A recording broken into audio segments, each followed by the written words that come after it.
Okay, so today we are diving into never get cheated on. Uh-huh. Talk about a bold statement. Yeah, definitely a title that's going to grab your attention. Right. I mean, Yeah. never get cheated on. It makes you wonder if it's even possible. I think it speaks to like a really deep fear that a lot of people have.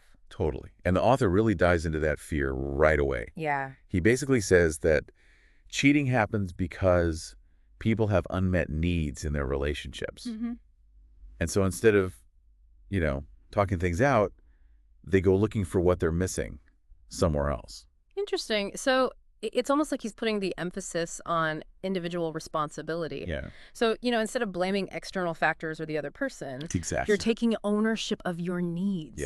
I think a lot of people will find that appealing. I can see that. It's like empowering in a way Hmm. because it means you can actually do something about it. Absolutely. And he gets even more intense with this whole 3 pillars of badass thing, Oh, yeah. like business, physical skills, and relationship psychology. Right. I mean, I get the self-improvement angle, Hmm. but badass. It does feel a bit, Intense. yeah, intense, maybe even a little outdated. Yeah, I mean, it definitely seems like it's playing into those traditional ideas of masculinity. Right. But I think if you like peel back the layers a bit, what he's really getting at is this idea of being well-rounded, Mm-hmm. constantly striving to be better. Mm-hmm. Those are qualities that are attractive to a partner. Okay, yeah, I can see that. Mm-hmm. But then he suggests that you should announce this whole plan like right away in a relationship. Oh, wow. Like, hey, just so you know, I'm only going to get more awesome, so you better keep up. Uh, I don't know if I'd recommend saying it exactly like that. Yeah, that's what I thought. I think it's more about, framing it in a way that's about shared commitment to growth. Mm, So instead of it being like bragging, it's more like, hey, I'm really dedicated to personal development right. and I'm looking for a partner who's equally invested in their own journey. Okay. Yeah, that it definitely softens it a bit. Yeah. More like, let's grow together. It's Yeah. not, look how great I am. Exactly. And then he gets into what to do if you suspect your partner is cheating, Oh, which is where things get really tricky. absolutely. And that's where staying calm and rational is so important. Right. He advises against that classic checking their phone move, Yeah. which often just fuels distrust and insecurity. Mm-hmm. Instead, he advocates for direct communication, Right. but in a way that's open and non-accusatory. Yeah, he even talks about watching for those subtle body language cues, Oh, like what? like eye accessing patterns. Interesting. He covered that earlier in the book. Yeah. I remember thinking that section was really insightful. Hmm. But even if you suspect something's going on, isn't it hard to stay calm in that situation? Oh, it definitely is. But he emphasizes that even if infidelity has occurred, Mm, understanding the why behind it can be incredibly valuable. okay. It could reveal unmet needs, communication breakdowns, or areas for personal growth, Yeah. both individually and as a couple. So it's less about placing blame Exactly. and more about figuring out what went wrong Hmm. and what you can learn from it. Absolutely. Interesting. Okay. Then he lays out what he considers like the key rules for successful relationships. Okay. And some of these are pretty surprising. The one that really stood out to me was propinquity.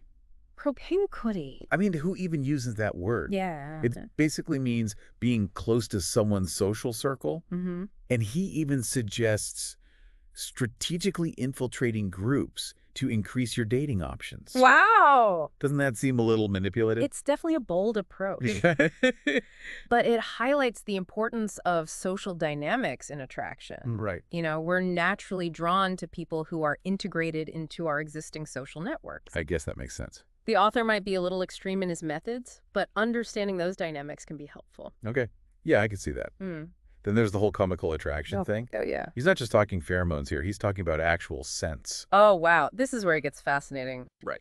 He points to the power of our sense of smell and how certain scents like vanilla can trigger those subconscious feelings of comfort and familiarity. So are you saying baking cookies is the secret to lasting love? Well, it might be a good starting point. I'm suddenly very interested in this concept. But jokes aside, it's about understanding how those subtle cues can influence our emotions and create a sense of connection. Right. He even goes into this whole student-teacher dynamic, which I found really intriguing. Yeah, he compares the free bird and caged bird approaches to those types of relationships, Mm-hmm. where the free bird teacher encourages the student's growth and independence. Right. But his ideal is this concept of mutual reinforcement. Exactly. It's about both partners learning and growing from each other, Okay. creating a dynamic where, I make you better, you make me better. I love that idea. Yeah. And it seems much healthier than those imbalanced dynamics he was describing earlier. Absolutely. And he even talks about complementary insecurities. Complementary insecurities. Yeah, where a partner's strengths and weaknesses balance each other out. Okay. Almost like two puzzle pieces fitting together. Hold on. You're saying I should actively seek out a partner who has specific flaws that complement mine.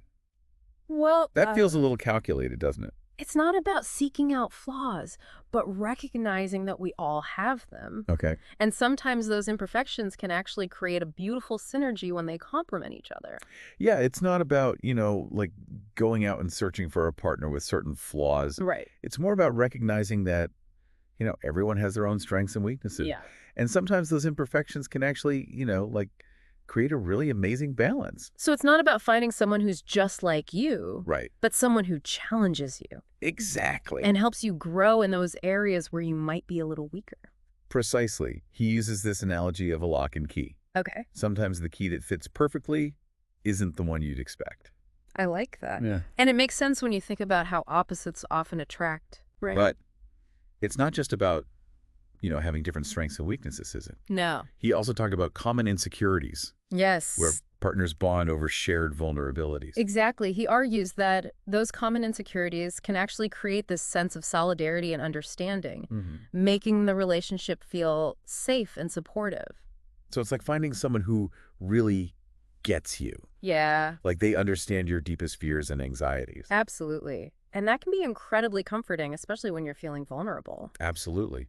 He even suggests that sharing those insecurities like early on in a relationship can actually foster a deeper connection and build trust.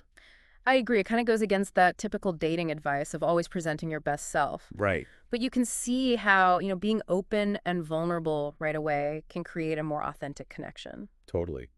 It's about finding that balance between vulnerability and strength. Exactly. And that ties back to, that whole concept of mutual reinforcement.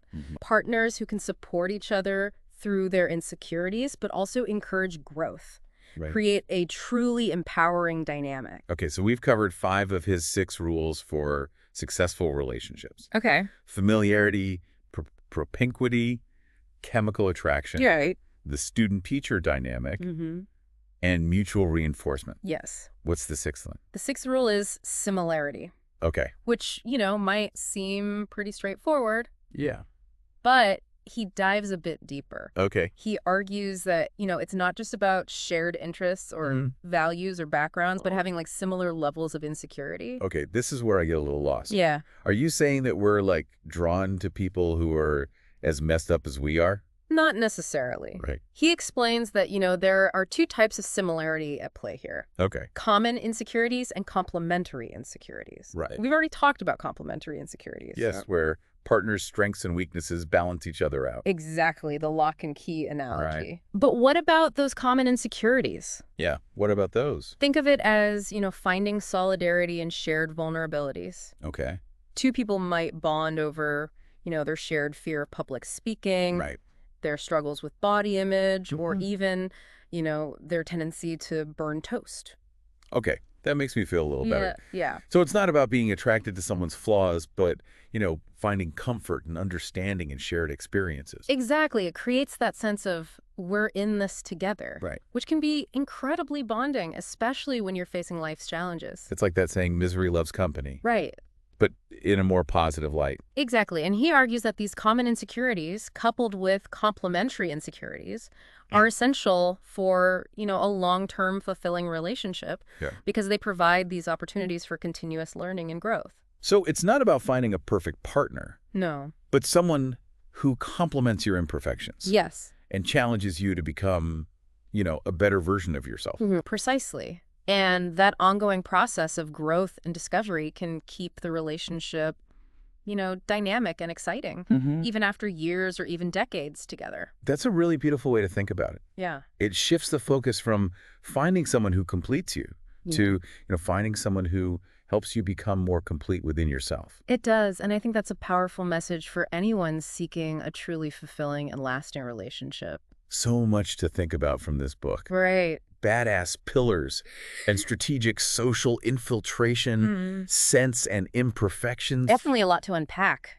What does all this mean for our listeners? I'd love to know what resonated with you guys. Yeah. Was there a strategy that, sparked a new idea or maybe validated something you've experienced in your own relationships? Yeah, and even if you're not, currently thinking about romantic love, Right. I think there are some really universal truths here Mm-hmm. about, human connection and communication, Absolutely. personal growth. And, it's interesting to think about how these principles might apply to other areas of our lives, like friendships or family dynamics or even our professional collaborations. That's a great point. Could we use this mutual reinforcement concept in those relationships too? I mean, I'm thinking back to that initial premise, that cheating often comes from unmet needs and a breakdown in communication. Right. Couldn't that apply to, like, friendships as well? Absolutely. If we're not feeling fulfilled or supported in a friendship, Mm-hmm. are we more likely to, drift apart or look for those needs elsewhere? It's definitely something to consider, I Yeah. think, by applying some of these same preventative measures. Right. Open communication, a willingness to be vulnerable, and a commitment to mutual growth. Yeah. We can create, stronger, more fulfilling connections in all areas of our lives. Look, a new way to look at our relationship, Exactly. encouraging us to be more, proactive and intentional. And I think it's so important to remember that relationships are a two-way street. Right. They require effort, understanding, and a willingness to evolve, both individually and together. Well said. So that wraps up our deep dive into never get cheated on. Mm-hmm. Hopefully you guys got some new insights from this conversation. Yeah, I hope it gave you some valuable tools to navigate, the complex world of relationship. Absolutely. And remember, there's always more to learn. Right. So stay curious. Yeah. Keep those conversations flowing. Yeah. And never stop, striving to be the best version of yourself. Absolutely. For yourself and for the people you care about. Couldn't have said it better myself. Yeah.